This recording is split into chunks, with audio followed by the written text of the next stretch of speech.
ஓ பன்னீர்செல்வம் சார்கிட்ட கடன் வாங்கி தர மாதிரி என்கிட்ட சொல்லி, முன்னாள் சிஎம் ஜெயலலிதா மேடம் இருக்காங்க இல்லையா, அவங்களுடைய அண்ணன் பொண்ணு தீபா வந்து எனக்கு க்ளோஸு அப்படின்னு சொல்லி அவங்க அண்ணன் பொண்ணு வீட்டிலேருந்து வீடியோ காலில் என்கிட்ட பேசி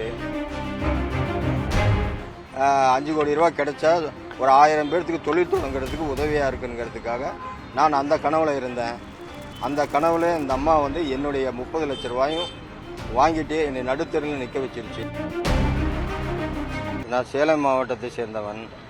நான் டெக்ஸ்டைலில் ஜென்ரல் மேனேஜர் லெவலில் வேலை செஞ்சுட்டு இருந்தேன். என்னிட்ட ஜெயலட்சுமிங்கிறவங்க சொந்த தொழில் நீங்கள் சொந்தமாக ஆரம்பித்து ஒரு 1000 பேர்த்துக்கு வேலை கொடுக்கலாம், நான் 5 கோடி ரூபா லோன் வாங்கி தரேன்னு சொல்லி அவங்க ஒரு பத்திரத்தை வச்சு அந்த பத்திரத்து மூலிமா கிரயம் பண்ணி ஓ பன்னீர்செல்வம் சார்கிட்ட கடன் வாங்கி தர மாதிரி என்கிட்ட சொல்லி பல அரசியல் தலைவர்கள் போட்டோலாம் அனுப்பிச்சிருக்காங்க. அனுப்பிச்சு 30 லட்ச ரூபா என்கிட்ட வாங்கியிருக்கிறாங்க. வாங்கிட்டு கடந்த 3 வருஷமாக கேட்டுட்ருக்கேன். பணம் லோனும் 5 பைசா கொடுக்கல, வாங்கின பைசாவும் எதுவுமே கொடுக்கல. தொடர்ந்து கேட்டதுக்கு சென்னை தரமணியில் வந்து காவல் நிலையத்தில் 1 மாதத்தில் நான் தரேன்னு சொல்லி கம்ப்ளைண்ட் கொடுத்தாங்க. தரமணியில் முருகனுங்கிற காவல் உதவி காவல் ஆய்வாளர் விசாரணை பண்ணி என்னால் முடியாது, அந்த அம்மா என்னட்டே 1 மாதத்துலேயே 6 வாய்தா சொல்லுது அப்படின்னு சொல்லி விட்டுட்டாரு. அதனால் இப்போ சேலம் கலெக்டர் அவர்களை பார்த்து மனு கொடுக்க வந்திருக்கேன். மார்வாடிகிட்ட வாங்கி கொடுக்குறேன். முன்னாள் சிஎம் ஜெயலலிதா மேடம் இருக்காங்க இல்லையா, அவங்களுடைய அண்ணன் பொண்ணு தீபா வந்து எனக்கு க்ளோஸு அப்படின்னு சொல்லி அவங்க அண்ணன் பொண்ணு வீட்டிலேருந்து வீடியோ காலில் என்கிட்ட பேசி எம்எல்ஏ சத்யன் சாரை அவரை வீடியோ காலில் எடுத்து என்கிட்ட காமிச்சது. இது மாதிரி பல என்னை நம்ப வைக்கிறதுக்காக பணத்தை வாங்கிறதுக்காக இது மாதிரி பல திட்டத்தை அமுல்படுத்தி கடைசியில் என்னை ஏமாற்றி எனக்கு வந்து வாழ வழி இல்லாமல் என்னை பண்ணிருச்சு. இந்த அம்மா 5 கோடி ரூபா வாங்கி கொடுக்குங்கிறதுக்காக நான் சொந்த வேலையை விட்டு 2 வருஷம் ஆச்சு விட்டு 5 கோடி ரூபா கிடைச்சா ஒரு 1000 பேர்த்துக்கு தொழில் தொடங்குறதுக்கு உதவியாக இருக்குங்கிறதுக்காக நான் அந்த கனவுல இருந்தேன். அந்த கனவுல இந்த அம்மா வந்து என்னுடைய 30 லட்ச ரூபாயும் வாங்கிட்டு என்னை நடுத்தெருவில் நிற்க வச்சிருச்சு.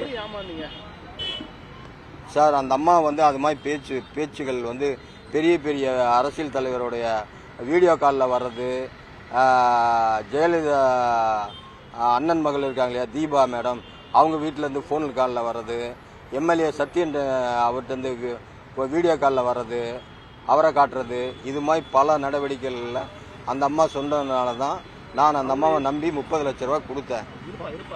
எல்லாம் வட்டிக்கு வாங்கி என்னுடைய மனைவியோடைய நகையெல்லாம் வச்சு கொடுத்தேன். எப்படி அவங்க அறிமுகமானாங்க? அவர் செபாஸ்டின்ங்கிற மூலியமா அறிமுகமானாங்க. அவர் என்னுடைய நண்பர். அந்த அம்மா வந்து 3 வருஷமா இந்த மாசம் தரேன் அடுத்த மாசம் தரேன்னு வாய்தா மேல வாய்தா சொல்லிட்டு இருக்காங்க. இது வரைக்கும் ஒரு 50 வாய்தா சொல்லிட்டாங்க. தரமணி காவல் நிலைய இந்த காவல் உதவி ஆய்வாளர் முருகன் எஸ்ஐ சார்ட்ட 1 மாசத்துக்குள்ள 6 வாய்தா சொல்லிட்டாங்க. அவர் என்ன சொல்லிட்டாரு, இந்த அம்மா வாய்தா மேல வாய்தா சொல்லுது, இந்த அம்மா பணம் கொடுக்குமான்னு எனக்கு தெரியல, நான் தேவையில்லாத தலையிட்டுட்டேன், என்னை விட்டுருங்கன்னு சொல்லிட்டாரு. அவர் என்ன வேணும் உங்களுக்கு நடவடிக்கை? எனக்கு நடவடிக்கை மாண்புமிகு முதல்வர் ஐயாட்ட கரம் தாழ்ந்து கேட்டுக்கொள்கிறேன், 2 கரம் கூப்பி கேட்டுக்கொள்கிறேன். எனக்கு இந்த 30 லட்சம் வாங்கி கொடுத்து உதவி புரிந்து என்னுடைய வறுமைக்கு கோட்டையிலிருந்து என்னை காப்பாற்றி வாங்கின கடன்லாம் வட்டி கட்ட முடியாத தவிச்சிட்டு இருக்கேன். அதிலிருந்து என்னை காப்பாற்றி எனக்கு ஒரு வாழ்வாதாரம் கொடுக்குமாறு தமிழக முதல்வர் ஐயாவை 2 கரம் கூப்பி கேட்டுக்கொள்கிறேன். செய்திகளை உடனுக்குடன் தெரிந்து கொள்ள உடனே சப்ஸ்கிரைப் பண்ணுங்க.